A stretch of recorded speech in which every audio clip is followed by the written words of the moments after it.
We've got so many more topics to cover. We're going to talk Cybertruck, the next gen platform, FSD, and Dojo. Yep. And I just have to make a comment that every one of these, there's some incredible nugget that they discovered by talking to Tesla that we hadn't heard about yet. So it is worthwhile for us to go through each one of these. Let's talk Cybertruck.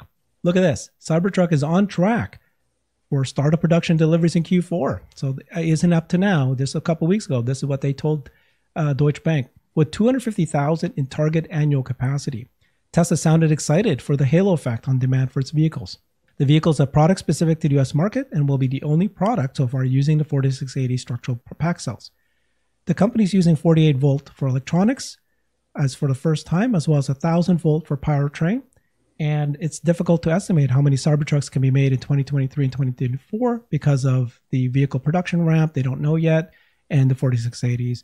And then this new technologies could complicate that ramp. But this is good news. I mean, basically, they're still in track for the production deliveries. Yeah, anything here that's struck you as interesting? Yeah, I mean, I think there's a little detail. It's the only product using 4680. Obviously, they've been shipping Model Y with the 4680. So this is why when you look at these reports, not everything verbatim is going to be like, oh, just take it to the bank, it's perfect. But you've got to be able to read and infer from these reports and understand the information that Tesla is trying to reveal or would reveal again to investment bankers.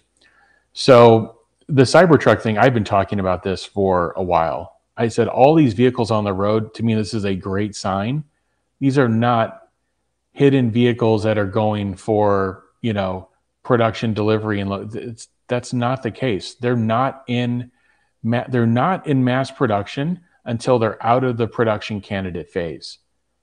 And the phase before that was the release candidate phase. And everybody even thought then, like, oh my God, there's 5 Cybertrucks today. There's 6, they're counting production. That's not production. They need all of these vehicles for all the different test cases they have to run so they can actually get themselves out of the candidate phase and into mass production. And they were very clear to them that both production and deliveries start in Q4, which means at the time of this, note, they're not in mass production yet. So I think we need to, even if Tesla does decide reveal, that they're out of production candidate phase, I think that's a big milestone because then they're actually in mass production. So even here in this note, they're guiding for at some point in Q4.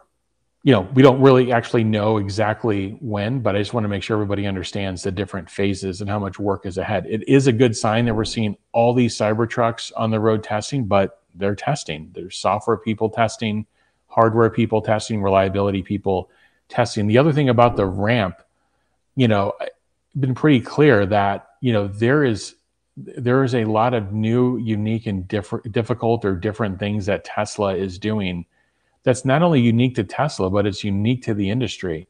And those things take time to stabilize and ramp from a mass production perspective. And Tesla, rightly, so they called it out. And then coincidentally, we have Tesla taking the Model Y standard range all-wheel drive off the configurator, which was, taking up 4680 cells. So it seems like all of these things are coming together. And what we really, I think what's really at the core of a lot of this is the 4680 ramp. And then I think you see a lot of people testing these vehicles in the wild, both from an electrical system and software perspective for the new 48 volt architecture and making sure all the timing's right. Because there's system level tests that they can do on benches. They can simulate things in the lab. They can do tons of work to basically say, if you take everything in this system to its edge cases, here's the probability of failure as we get, 1 million of these on the road. But you also still have to do the drive testing. So I think that there's so many new things in this vehicle. That's one of the reasons you're seeing a lot of drive testing being done. So 48 volt, 4680 ramp, and just all the unique mechanical and electromechanical pieces of this ramp are really, driving the shape of it. So I think they're really trying to downplay expectations too. And, if it's a big hit, then they'll be able to raise expectations later. Yeah, they have to downplay because it's true. There's so much new technology for the Cybertruck, but as long as we know it's still on track for this quarter for its production and delivery, that's good news. All right, next gen platforms, quite interesting. They said that it's the most important hardware project for them right now. It's the largest growth opportunity, potentially supporting 5 million units of annual production across multiple top hats. Now, this is good confirmation here that the next gen platform will be made at all plants around the world, not only in Mexico. Mexico plant will only make the next gen vehicles. So while Mexico has been delayed, it doesn't matter so much because they've already started in Texas, at least the kind of the early plant production line.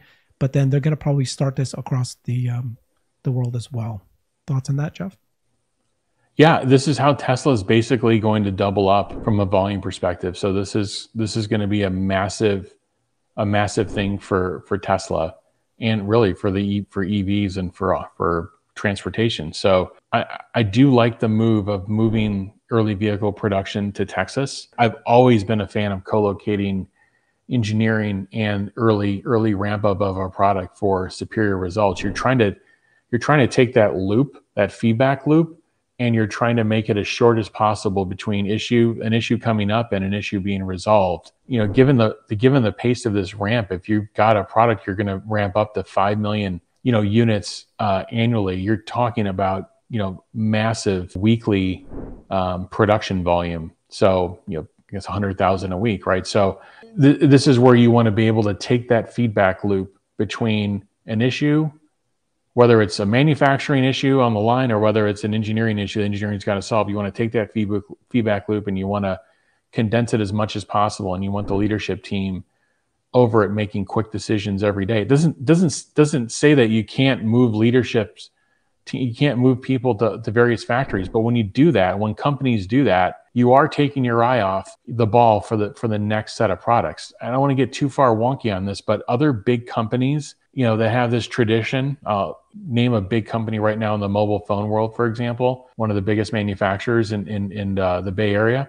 When they send all these people over to China to get something ramped up and built, they actually have they have another development team. They basically work in 2-year skip increments. So, they're the 2023 team that's been doing development since 2020, early 2022. There's another team that's a separate team that's doing the 2024 next cycle product for that phone. And they're different teams and they're different people.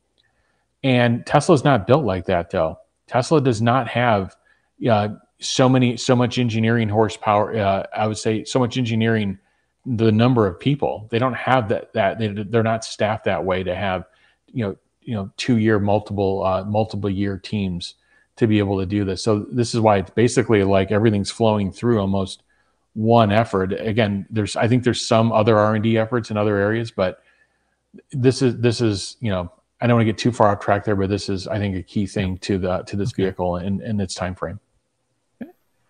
So lots of very interesting information about FSD pricing and Dojo. So first of all, they said that when they reduced the price reduction from 15,000 to 12,000, they said, we don't know what the right pricing is, right? Because this product's never been offered before.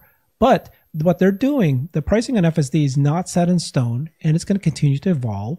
And their goal is to increase FSD penetration. So offices right now, there's a low attachment rate base at this point, and they're trying to maximize their profit. But they chose to reduce the price from 15 to 20% reduction. And they believe that cost reduction will do a 20% change in adoption. So that was very interesting what they are saying now. The reason they brought it from 15 to 12, they think they're going to increase the adoption of FSD by 20%. Margins on FSD are close to 100%. And even though the take rate is low, they can use the data collected from the vehicles and learn who the good drivers are. That's what they need. They need more of good driving data. And I think that now explains why they reduced it from 15 to 12. You get 100% take rate. You're going to increase it by 20%. But more importantly, you need more data. You need specifically the good drivers. And Tesla views end-to-end as the only way to solve generalized autonomy. Very interesting kind of confirmation. And they're going to continue to invest billions.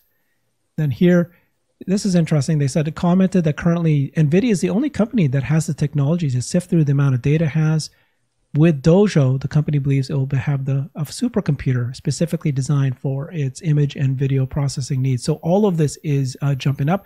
And in the next episode, we're going to talk about how Tesla actually even announced even more investment in NVIDIA than they just did recently. So thoughts on FSD? Quick thoughts. I think they're going to, and when they enter a new region for FSD, they're going to keep the cost high so they attract enthusiasts and good solid users to get the data they need. And then as it stabilizes in a new country, they're going to take the cost structure down a bit, or the cost to consumers down. So I think they have a strategy here for global rollout.